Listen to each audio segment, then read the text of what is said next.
ভাই সত্যি গুরু যে মুম্বাই ইন্ডিয়ান্সে তারিফ করতে হবে। মুম্বাই ইন্ডিয়ান্স দেখো না, কিছুদিন আগে 10 নম্বরে ছিল, আর আজকে মুম্বাই ইন্ডিয়ান্স পয়েন্ট টেবিলে 2 নম্বরে। ভাই লাগাতার 5টা ম্যাচ জিতে মুম্বাই ইন্ডিয়ান্স পয়েন্ট টেবিলে 2 নম্বরে।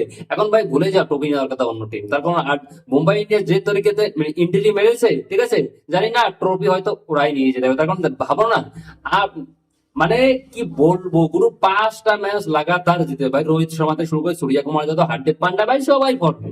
এখন বোম্বাইও পুরানা আগের বারের কথা ছেড়ে দাও, গতবারের কথা ছেড়ে দাও, এখন মুম্বাই ইন্ডিয়ান্স আগের ফর্মে ফিরে এসছে, ঠিক আছে। মুম্বাই ইন্ডিয়ান্সকে যেটার জন্য আমরা জানি ভাই, কামব্যাক যদি করতে হয় তো মুম্বাই ইন্ডিয়ান্সের মধ্যে কামব্যাক করো। তো চলে এসে পয়েন্ট টেবিলে দেখো, গুজরাট রাইডার্স আপাতত 1 নম্বরে, মুম্বাই 2 নম্বরে, 3 নম্বরে আছে এসে। পয়েন্ট টেবিল ভাই হিলাহিলি হবে। আজকে ম্যাচ আছে দিল্লি আর আরসিবি, ঠিক আছে, এর মধ্যে যে জিতবে সে চলে যাবে 1 নম্বরে। এখন 14 পয়েন্ট হয়ে যাবে, ঠিক আছে, সে যাবে 1 নম্বরে। দেখা যাক কি হয়। হ্যাঁ, তো ভাই মুম্বাই ইন্ডিয়ান্স কি বলবে, মুম্বাই ইন্ডিয়ান্স এখন যদি আমরা দেখি ভাই, খাস করে সূর্য কুমার যাদব থেকে শুরু করে রোহিত শর্মা, এরা ফর্মে ছিল না এতদিন। এতদিন আশা করা গিয়েছিল যে না, মুম্বাই ইন্ডিয়ান্সের দ্বারা কিছু হবে না, কিন্তু এখন দেখা যাচ্ছে গুরু, মুম্বাই ইন্ডিয়ান্স যেভাবে কামব্যাক করেছে, বাকি টিম ভাই তোমরা ছেড়ে দাও ট্রফি নেওয়ার আগে, তার কারণ মুম্বাই ইন্ডিয়ান্স আসতেছে।